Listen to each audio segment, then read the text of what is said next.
Alright guys, what's going on? Today I'm going to bring you guys my Machina Go second deck. Now I have tested it a little bit. It's been doing really good. I still haven't gone to like any locals and stuff since, everything's closed down right now. But as soon as it opens up, I'm going to go to tournaments, and then I'm going to tell you guys how I do. And then we can figure out if we want to do changes to it later on. So let's start off. I start off by running double Citadel. Now I had it at 3, but I think 2 is better. 1 is alright. It's just like if it gets banished, there's no way of you getting it back. So 2 is there just in case 1 gets banished. You guys know its effect. You get to destroy a machine monster on the field, and then you can destroy your opponent's monsters with attack equal to or less than. So really good card. Now we have triple Machina Irradiator. So this kind of gets your plays started and is a target for the trade-in.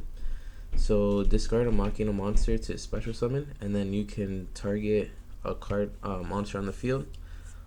Special summon a Machina monster from your graveyard with level equal to or less than, and then you destroy the targeted monster.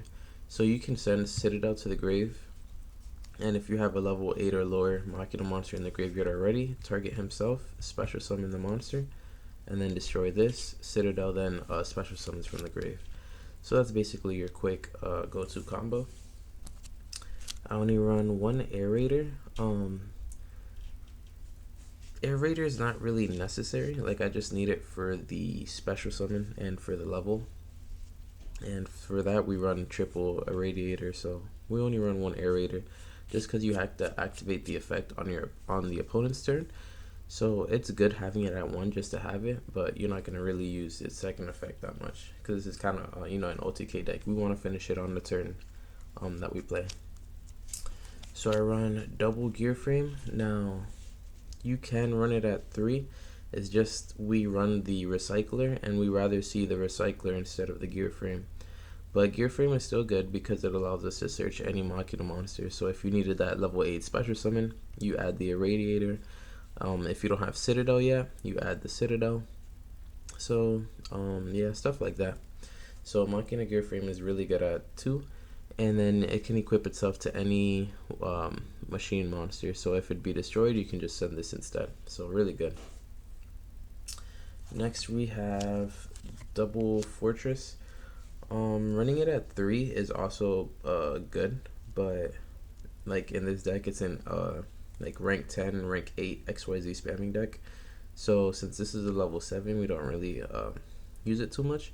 But we do run it if we need a special summon of a monster. We could just send a monster with 7 or level 7 or higher to the grave, and then we just special summon a Fortress right back. If it gets targeted by your opponent's card effect, we get to look at their hand and discard a card. So that's also really good in the deck. And people seem to overlook that, so really good. We run one Mega Form because we do run the Fortress. So it's an easy special summon from the graveyard. And then you contribute this card to special summon any Machina monster from the deck. So here, if you wanted to get some monsters on the field, we would send this for Possess Storage, and then Possess Storage summons another Machina from the grave. So this is really good. And here is the Possess Storage. So if it's normal or special summon, we special summon a Machina monster from the graveyard, and it cannot activate its effects this turn. So if you activate Mega Form and you special summon Possess Storage, I don't think you can special summon the Mega Form from Possess Storage effect, since you activated Mega Form's effect. But you can special summon any Machina. So a really good extender. And if you return a Machina monster back to the hand, you can send one of their spell and trap cards back to the hand. So really good for OTKs. So now that's it for the Machinas. Now we run the Scrap package. Triple Scrap Recycler, best card in the deck. You want to see this in your opening hand, and that's why we do run the trade-ins. So if it's normal special, send a machine monster from the deck to the grave. So you would send the Citadel, but if you don't have any other extender, you would send the Fortress, and then send a card from your hand to the graveyard, special summon a Fortress, and then go to your Scrap Wyvern, and then go to your plays like that. So really good card. Its second effect, shuffle 2 level 4 Earth Machine Monster from the graveyard into the deck, draw a card. You're not going to really use that too much, but it's a really good second effect that if we're in a pinch we could use. So we do have the one golem, the special summon from Wyvern's effect. If you draw it, then just have it as a discard, because you're not really going to be able to use it unless you want to tribute summon for it. But other than that, not really. And then one Gizmakorochi. You're also going to send this from the Recycler's effect, because you can banish 8 to special summon, and then this allows you to go into your rank 8s. Another good thing is if you have it in your hand and you have trade-in, you can just send it to the graveyard with trade-in, draw 2, so you're not really losing out anything, which is why I love running trade-in in this deck. But yeah, we do run double for the train package, train Gearframe. I ran it at 3, but sometimes like I would run more than 2, and like you could special summon one and then discard the other. But if there was no way for this to discard, then I might as well have like a card I could use than you know, having 2 in the hand. So I think 2 is perfect, and if you could, you can add it to your hand with the revolving switchyard, the field spell. So if you detach this as Xyz material, you get to destroy a card on the field. So we combo this with like Unchained Abomination to destroy a lot of cards on their field. We run one bullet train. I only own one, so I can only run one, but I think running one is good. Like if you have multiple of these, your rank 10s aren't really extremely good. Like if you go into Super Dora, Super Dora, you want to have this into Super Dora so you can start popping cards on their field during their turn, and not really this. This you just want to send it to the graveyard on your turn so you can add an Earth Machine from your graveyard to your hand, or just a regular machine for your graveyard to your hand. So this is just a really good extender. Now we run one Flying Pegasus Railroad Stampede, one of the most important cards in the deck. You want to have this inside your deck. So when you go with the field spell and you special summon a level 10, you special summon this, then this automatically becomes level 10, and then you can special summon Earth Machine Monster from the graveyard, and then you can copy the levels, and then that's how we normally go into our rank 8s with this. So extremely good. Run one Abominable Unchained Soul. We do this just because this is a ghost second deck, so this provides us a way to get rid of a card on the field by discarding a card, and it's also a level 8, so we can go into our rank 8 plays with this. We can use trade-in for this, and then this also special summons if it was destroyed and sent there this turn, it special summons back from the graveyard. So really good card. And a card from Eternity Code, Magical Hound. So if this is in a graveyard or in your hand, you can send a Spire Trap card. Is it face up? Yeah, face up Spire Trap card they control, return it to the hand, and then if you do, special summon this card.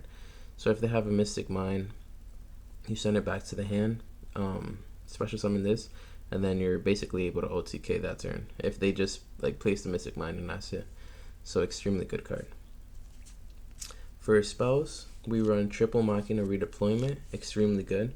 You just discard a card, you get to add 2 Machina monsters from your deck to your hand. Really good starter. This with like Scrap Recycler, you basically have a full combo. Triple Revolving Switchyard. This you don't really need in the deck, but it's an extremely good extender, and it makes it to go into your end boards much easier and faster with this. Plus, if you draw the Scrap Golem, you can activate this to discard the Scrap Golem, and then you can add a level 10 Earth Machine Monster from your deck to your hand. So you can add the Gearframe or the Bullet Train. So really good. Since this is a go second deck, you have to run Urgent Schedule. This card is good. Now, it's not necessary, it's just really cool to have, you know, just a free 2 special summons. And if you set this card face down and it is store it, you add a level 10 machine monster. So this is extremely good, but you don't really need it. It's just really, you know, extremely good to have. We run double pot of desires. I was running it at 3, but sometimes I draw 2, and you know, if you have 2 in your hand, you can only activate one once per turn, so not really good having 3. I run double trade-in. I'm probably gonna bump this up into 3 just because I was thinking, and it's like the way the deck is set up, you want to have Scrap Recycler to your hand as fast as possible. So the trade-ins are good for that. And also, if you're going second, you want to make sure you draw into the Dark Ruler no more. And if you activate trade-in, they're gonna think that you're just baiting out their negates. So most likely they're not gonna negate it, and then you're able to draw into that Dark Ruler no more, and then that's what gets you to the, you know, to the end of the game. Triple Dark Ruler no more. You have to run it. Adamanticators are taking this format by storm. Best deck out right now. So we have to. You have to main deck Dark Ruler. Like, no more side decking, guys. You have to main deck it. We run the 1 terraforming to search out the field spell, and you know it's at 1.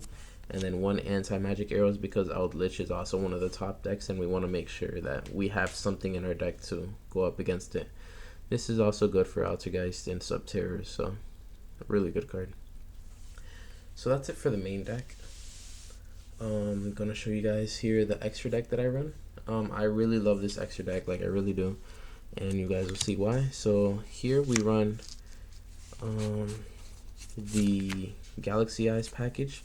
So what you would do if you have 2 level 8s and you have, like, you activated Dark Ruler no more and they have a bunch of cards on their field, so you would go into this, overlay, you just overlay by having like this card. If you have this card on the field, you can overlay this. This does, you detach a material, destroy a card on the field, and then you can overlay this on top to detach another material to destroy another card on the field. So right here, you're just getting rid of their board. And what you have to do, what you have to remember is Dark Ruler no more. They don't take any more damage for the rest of the turn. So if you're going for game, you're not going to be able to go for game because their life points is going to stay at 8,000, which is sometimes I make that mistake. So just remember that if you activate Dark Ruler, you cannot go for game. Rank 8, Drag Lubion, really good in the deck. This is what you want to do for your end board is summon him, detach. And if you're going like the more budget option, well, this is what you would normally go for. But during your opponent's end phase, this banishes all their cards. So you would normally go for that. For the budget option, you would just use this. This is an extremely good card with 3,000 attack, 2,500 defense, and basically it can negate a spell card during their turn. So you could summon this and then summon this on top, and then you'll be able to have a free negate and a 3,000 attack leader that can redirect attacks. So really good. Another card that you'd be able to summon off this, and if this is like if you're for sure going for the OTK plays, number 100 Numeron Dragon. So this just gains 1,000 attack for each rank on the field. So if you have, usually you would have this on the field with this and like a rank 10. So this, the 10 plus 8 and then a 1, that'd be 19. So this card would have 19,000 attack, and you just swing for game. So really good. So there goes like the Galaxy package in the rank 8s. So now we go into the trains, I guess. So 2 level 10 monsters, you automatically inflict 2,000 attack and 3,000 attack beater. So really good. We have Real Cannon Super Dora. 2 level 10. It's a quick effect, detach one to target a monster you control, and it's unaffected by your opponent's card effects. So you would combo this with Hard Earth Dragon. So now her Hard Earth Dragon from its own effect cannot be destroyed by battle, and now with this effect it cannot be destroyed by card effects. So basically it's going to stay on the field. So you use that to banish other cards, and then you just OTK next turn. And then you kind of have to really run this, like if you're running like the OTK deck. Super Dreadnought, Real Cannon, Juggernaut Leap. This allows you to finish the game, because this deck is just like a one punch game. You don't really want to continue like playing the long game, which you can, because there are a lot of cards in here that allow you to add resources back to the hand. But like you much rather end the game faster than make it, you know, last longer. So really good card. You don't really need it, but if you do want to finish the games out faster, there you go. Now for these Link monsters, Scrap Wyvern, most important card in the deck. This allows you to start your combos. May think at running it at 2 just in case. One double-headed Anger Knuckle. This basically you link summon it and then you can send it to the graveyard, a special summon a 10 from your graveyard, and then you can overlay for that as well. So good card to have. Topologic Trisbane, just in case we're going up against spell and trap card heavy decks. So Altergeist, Eldritch and stuff, it banishes all their spell and traps. We run 1-0 Boros, same thing. It banishes all cards on the field and it comes back during the standby phase. And then Unchained Abomination. Now this basically, if any card is destroyed either by battle or card effect, it destroys a card. So let's say if you destroy one, like your own card by card effect, you destroy a card on the field. If you destroy a card they control by battle, this card can destroy a card on the field. And then during the end phase, it can destroy another card on the field. So excellent source of removal. So guys, there's the deck. I don't know if you, I guess I'll show you the side deck as well. It's a priority. I run triple Nibiru just in case we're going up against any combo heavy decks. So like Adamantimators and stuff, Salamangreats. We run double Gamma Seals. This is just taking out their Appaloosa easily. If we didn't draw into the Dark Ruler, then we can draw into this. Run Prohibition, you guys know what it does. You basically just call a card name and they can't use it while this card is on the field. One deck lockdown. I ordered 2 more to have, so this basically stops Adamantimators and then any deck that adds cards to the hand like heroes and stuff. 1 evenly, if you have more than 1 evenly, run it. I need to get 2 more. 1 red reboot if you're going up against trap card decks. The anti-magic arrows just to add in if we're going up against spell trap card decks, and then triple Denko Sekka, which people need to start running. Because if they set 5 pass, normal summon Denko Sekka, they can't use those 5 and then you go for game. Because this deck isn't really about normal summoning, it's about special summoning. And so like you can special summon Citadel easily. You can get a fortress on the field easily, so that's already 5,500 attack. Find a way to find 2,500 more attack, and that's basically game. And yeah, this is a card that isn't in the extra deck and it's not in the side deck, but depending on like how tournaments go and stuff, if people are running a lot of spell and trap card heavy decks, I might start running this because it just requires 3 level 10s, which is a lot, but you can easily go into this. And it's a 5,000 attack beater, and basically once per turn you can destroy all spell and trap cards they control, and they cannot activate any spell or trap cards and to this effect's activation. So I want to see what that does in tournaments. So that's the deck profile, guys. Thank you guys for watching. I just noticed I just mixed the side deck with the main deck, but that's alright. Let me know what you guys think. If you guys have any ideas and stuff, let me know, and you know, I'm down to see what you guys come up with. After this, I'm about to make like a budget version of the deck on how I would run it if I weren't able to get these cards. So stay tuned, guys. Thank you guys for watching.